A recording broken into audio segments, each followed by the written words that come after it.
right, you want the tea, I got the tea, let's do it. We are gonna talk about being an influencer. That makes me cringe so bad. That's rule number one, why being an influencer is so, because you have to say that that's your job when people ask what you do. I'm giving away $500 every single Vlogmas video. All you have to do is like this video, leave a comment, and follow me and 12330 on Instagram. Today's winner is Ruthless Ruth. That name, wow, slay. And get some 12330 hoodies for yourself. Don't be lame. Make sure to support and buy some 12330 hoodies so we can keep doing cool stuff like this. This is my attempt at a podcast, Lauren.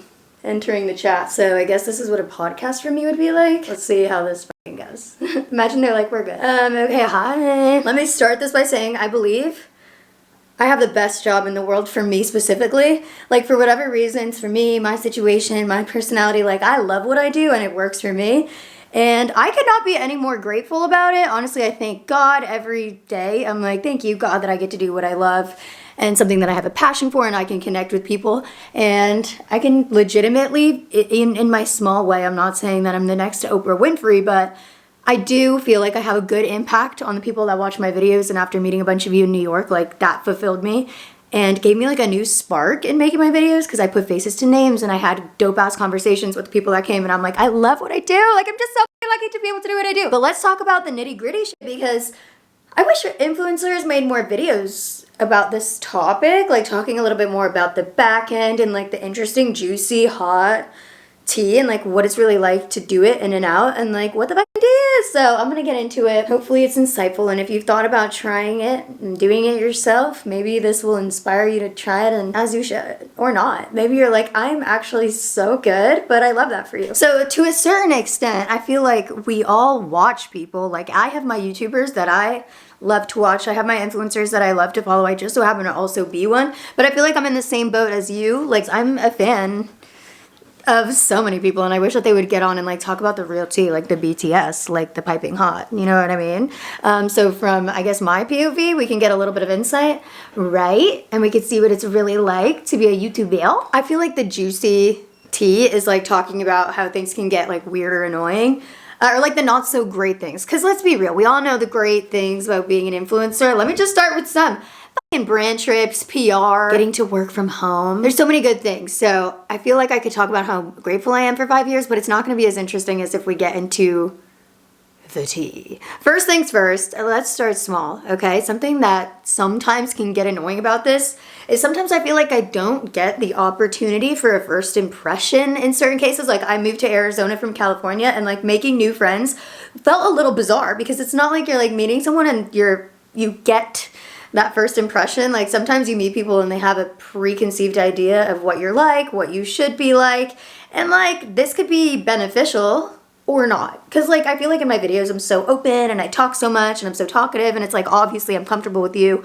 I've been making videos, you've been watching them, like we have something going on. But when I meet somebody in real life for the first time, in my head the whole time I'm thinking like, oh my god, do they expect me to be the way that I am in my videos? Like am I acting right now the way I am in my videos? And like I'm a reserved queen. Like it takes me like 5 times hanging out with somebody to really open up because I don't want to just meet somebody for the first time and lay my heart out on the table. I'm like a quiet person when I meet somebody new because I'm like analyzing, inspecting, like doing my own like little mental thing. So I feel like not having a first impression sometimes is a little bizarre because you're in your head like, do they expect me to act a certain way that I'm not acting? And like that's bizarre, I guess. Okay, also the nature of this is like opening yourself up for judgment. I feel like even with the YouTubers and the influencers that I follow, like I judge them. I don't leave a comment judging them, but I'm judging them in my head. And like I've legit had conversations with my friends and we'll like talk influencers and like that's a thing.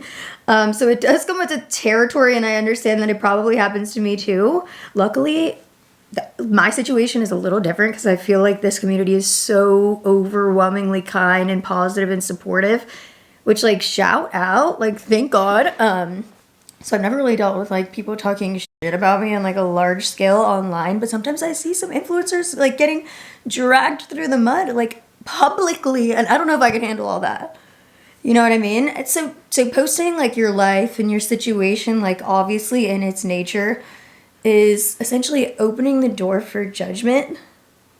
And that just like comes with the territory. Like for example, I have a friend and she goes to college and she started a YouTube channel and she doesn't have yet like a big audience that loves and supports her and is gonna eat her up because she's new, you know what I mean? So she posts these videos and she told me, she was like, yo, people from my college started watching them. Like people started telling me that they were seeing my videos. She told me that she went on a date and the guy was like, yeah, like I saw your video. Like, nah, like that would fully freak me out. So like I totally get how starting a YouTube channel could be so terrifying because it's like you're just opening yourself to judgment, especially for somebody that's starting a new channel and you're like posting your video on your Instagram story, and let's say your Instagram is just people that follow you from school and childhood and you have like 1,000 followers on Instagram and you're like, new YouTube video, like that takes such fat balls. Like sometimes I feel like I had a bit of an advantage because I started on Vine.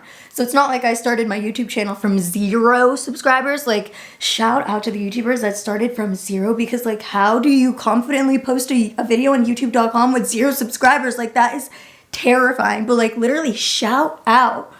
That is such a fucking slay and a flex. But yeah, I mean I had like a bit of a home court advantage because I had some followers from that knew me from Vine. So that helped posting the videos a little bit in the beginning because at least I wasn't out here making videos for my besties and like my cousin and no one, you know what I mean? Like that sounds so scary and it takes a lot of guts. And oh my God, I think I was just like so confident when I started my YouTube channel because I look back and I judge myself. I'm like, this is the worst, cringiest video I have ever witnessed in my life. I can't believe I uploaded that.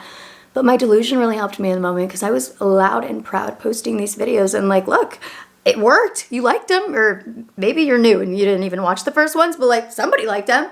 I guess my advice here is like, I know it could be so cringy to post videos, like even if it's TikTok, if it's Reels, if it's whatever, like doing this as a job really is fun and it's so cool and it opens so many doors. And if it's something that you feel like you have a passion for or you'd be really good at, like you feel like you're connecting with people or you feel like you have a good aesthetic, a good eye, maybe you feel like you put together really good outfits or you have a lot to say on a specific topic, like that could be bomb. But I totally understand how at first it's so cringy, like posting it when you're really starting off because it's like, yo, that really just takes a lot of guts and people are gonna watch it and people are gonna judge. I guess my best advice is like power through that shit.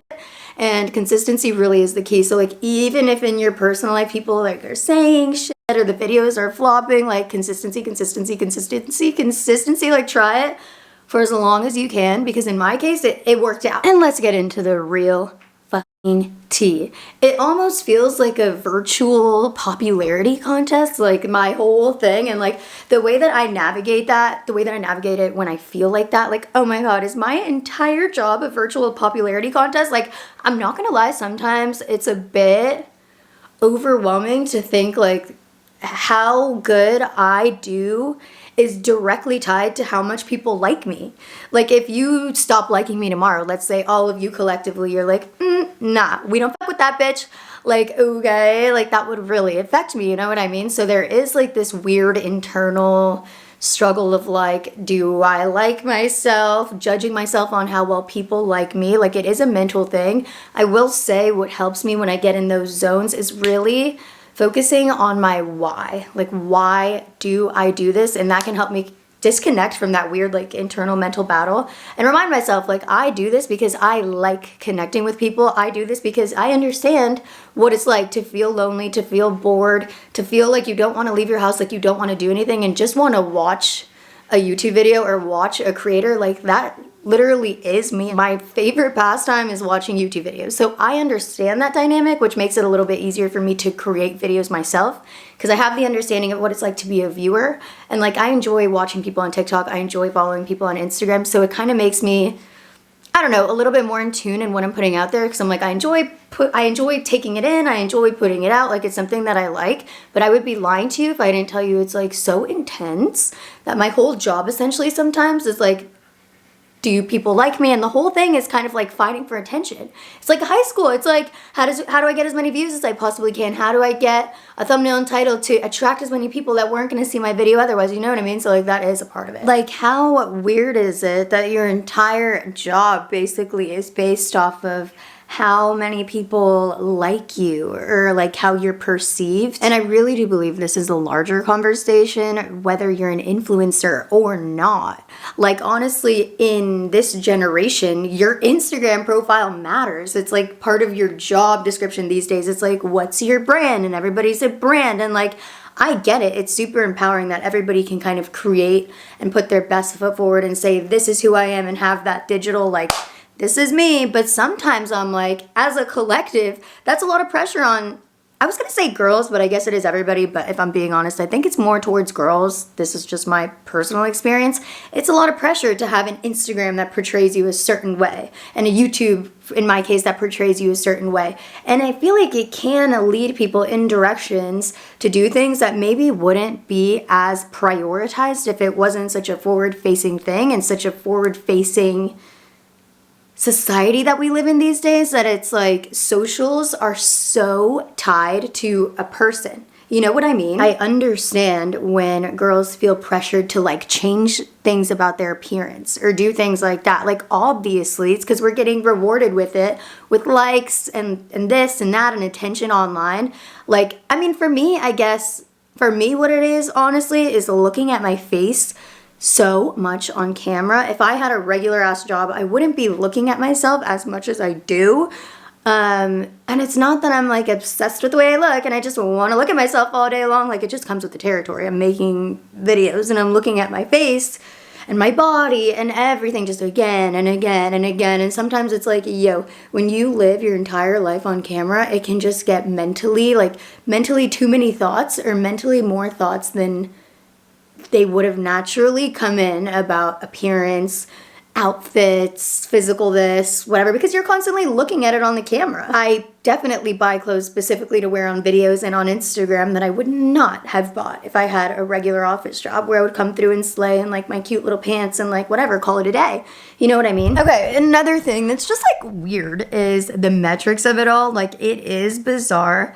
And I know anybody with an Instagram account deals with this too, to post something and get immediate metrics of like how well this part of your life does versus this part of your life. Like, oh, the girlies really eat this up about you, but the girlies don't care about this part about you. And it's almost like a bizarre thing how instant the metrics are, which is why I feel like podcasts are so intriguing to me, because I was listening to one recently and she was saying that there really is no metrics on podcasts. And maybe that's why I feel like people are more confident having more boring conversations on the podcasts. Like, as a listener to podcasts, sometimes the conversations are so mundane and so boring, but like, personally, I eat that shit up. Like, when I post a YouTube video, on the back end of my channel, it'll tell me this video performed 4 out of 10, 5 out of 10, 7 out of 10, whatever the case may be. And when it's 1 out of 10, it literally will show me with like confetti, like, wow, this video was 1 out of 10. And not gonna lie, like, sometimes I'll post a vlog that I'm so excited for. I think it's the best vlog of all time. I think it's so hilarious, and it'll be like 10 out of 10. And I would be lying to you if I told you that after I'm not questioning the vlog itself and I'm like, oh my God. Like, even though I loved the piece of content itself before I posted it and got that analytic feedback, now I'm questioning it. And I'm like, is it good? Is this a good video? This video sucks, you know? Things really are so metric driven, and I feel like every YouTuber, influencer, and a lot of just people in general deal with this. Like, if I post a video and it's 10 out of 10 on the channel, like, I will literally feel bad. Like, I would be lying to you if I told you it doesn't put me in a bad mood. Or like when I post on Instagram and it's, let's say, a sponsored post and it flops, I'm thinking like, oh my God, like, is the brand gonna think less of me? That's what it is, honestly. It's like, there's an element to it that's so meta, and we're so tied to like our online personas that when something flops, it's like, oh my God, like, am I in my flop era? Am I flopping? You know what I mean? So I guess the way to combat that, and like, I have to have these conversations with myself daily. Like, literally daily, because I know this is the way and I know this is the solution, blah, blah, blah. And it's like, well, if you love what you post, that's what matters. Right, that's what matters, but you're still getting these metrics and these analytics telling you you're a flop, which is like hard to ignore sometimes. Also, you know, another thing, it is so oversaturated. Like, every day there's someone new. And like, there is room for everyone. And that's one of my favorite things about watching, like, being a part of the internet as a part of the community. I love that almost every day there seems to be a new creator. Like, it really does keep it so interesting and so spunky and so fun. Like, you can really fall in love with somebody new every week, and like, that fucking rocks, because it really does stay like changing, and it's so much fun as a viewer. But like, as a creator, it's scary. Like, there's literally so many people coming up every single day out the damn woodworks.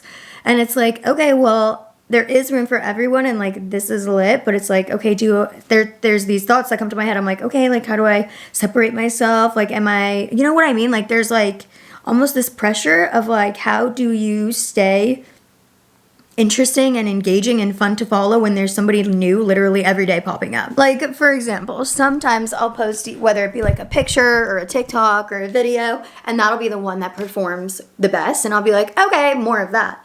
It's not necessarily that that's my favorite piece of content to make. Like, maybe I don't love whatever the topic is of the video or whatever the TikTok is. Like, it's not something I'm insanely passionate about, but since it performs so well, I'm like, okay, more of that. And I feel like I notice girls and friends of mine that want to be posting maybe some other type of content, but they're posting this because it brings them rewards, you know what I mean? And how could I forget? The worst, honestly, because it's so awkward, is like when people ask for things, like, oh my god, like so many times I'll be, I don't know, going to, like, that'll be a place that I just organically like let's say I'm gonna go get a facial, and the facial lady finds out I have a YouTube channel, and you could see the wheels turning. It's like, boom, I'm gonna ask you to put me on your YouTube channel. It's like, I get it. Like, obviously I would do the same thing if some 20-whatever-year-old influencer comes into my spot and I find out they have millions of followers. I'm like, put me on. Like, I totally get it. But it does get annoying when it happens again and again and again, and it's like the most random people, like literally the most random people with the most random requests. And it's like, no, I don't, like, no, it's so awkward. Like, you'll meet somebody, it'll be totally normal, then they find out you have a YouTube channel, and then it's like, my wife bakes cookies and has a business, can you promote it on your channel? It's like, no, I can't. Like, could you imagine if I said yes to every single person? Like, this is my YouTube channel, I have to talk about what I like. And it is an awkward dynamic when there's like people or like relatives that are like, promote my thing, and it's like, no. I had talked about this in one of like the last videos. I was like one time my cousin asked me to promote whatever, and I got comments like, why don't you promote it? I don't understand, like, why don't you just promote it? And it's like, because why don't I? Why, do you want to watch my channel? And every time I meet somebody and they ask me to promote XYZ, I'm sitting here and like feeling bad and being like, hi, my neighbor's wife bakes cookies, buy them. After the 8th time of me promoting these random businesses that I don't feel a genuine connection to, you're gonna know. Like, duh, if I'm gravitated towards something, I'll talk about it naturally, but it's so awkward when you're like meeting somebody and you have a relationship with somebody, and it almost feels like you can see that they're like, what can I get out of this? Like, boom, jackpot. There's definitely sometimes a vibe of people trying to take advantage, and I've been in the game for so many years that I could see it from a mile away, and it's just like an awkward situation to be in, because sometimes like things are going well and then you see it, like you can kind of feel like somebody's like trying to use you, and it's just such an awkward position to be in, because it's like, oh man, I really liked you, and this is just like so awkward now. Also, sometimes it is awkward to be the bitch with the vlog camera, I'm not gonna lie. Like, I love making videos, but sometimes I'm like, fuck my life. Like, when I'm like in public filming or like with a group of friends and like I'm the one with the vlog camera, I'm not gonna lie, sometimes I feel choogy doogie, especially because my camera has a big like microphone on it, and it's like, wow! It's cringy to me sometimes, I'm not gonna lie. I feel like everybody's out here making TikToks like it's nothing. Like, you can go anywhere and everybody has their vertical videos set up for like the perfect TikTok, and like that's fine. But the second you're walking around with this honker, like with this big mic and this it's a little it feels chuggy in the moment, I'm not gonna lie. But I mean, okay, so that was me talking about, I feel like, all the tea that you're all interested in. But the tea is, like, I would not want to be doing anything else. I love what I do so much. Like, you have no idea. Some of the pros that I feel like I didn't even reference is, like, I love that I could plan a trip and go on a trip and that be work. Like, bring you along with, like, make it, and honestly, like, a fun, engaging video. I love to, like, plan things, knowing that, A, I get to enjoy something and bring people along, and it's, like, a fully immersive experience and moment, and it's fun and exciting for everyone. Like, I do love what I do. Everything about what I do, I'm obsessed with. I just don't think if I sat here and talked for 45 minutes about how I'm so obsessed with what I do and how appreciative I am, I don't think it would be as interesting, you know what I mean? See what I mean? See, it's happening right now. So yeah, that's my podcast-like style of talking about this topic. I feel like that was very fun. Let me know if you enjoyed it, and if you want me to do another part where I talk about more specific questions, because I am here all day, folks. Nah, I can't complain about shit. Tell me why I just got an email like, hey, we saw your latest vlog. It's from this like brand in Europe. They're like, we saw your latest vlog where you're looking for the perfect silver purse and we think this one would be great for Lauren. Can we send it to her? Like, this is what I mean. Like, I can't complain about shit. This is the best job in the world. Come on, they're sending me the silver bag that I just summoned into my life. I have no right to complain. I wasn't complaining. I was just giving inside tea. Like, shout out to this brand, Giraldo, Girite. They're sending me this silver bag. I'm obsessed.